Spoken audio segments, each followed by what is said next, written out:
Das ist Robert. Das ist Roberts Onkel. Roberts Familie hat viel Geld. Deshalb möchten sie sich ein neues Auto kaufen. Also guckt sich Robert viele Autos an. Ein Flugzeug? Ein LKW? Oder vielleicht doch ein einfacher Familienwagen? Oder vielleicht doch ein Mini? Oder dieser Sportwagen? Auf einmal kommt die Polizei. Robert bekommt einen großen Schreck.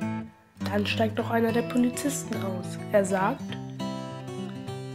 Hey du, wir müssen dich festnehmen, du hast dein Auto gestohlen. Nein, habe ich nicht, wirklich nicht, antwortet Robert.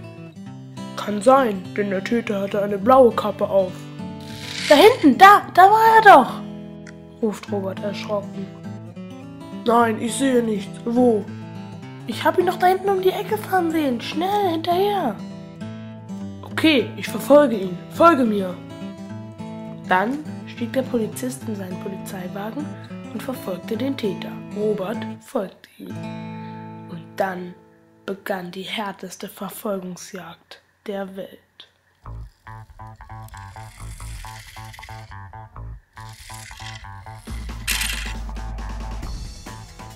Doch schließlich stoppte die Polizei den Täter. Und Robert hatte auch endlich sein absolutes Traumauto gefunden.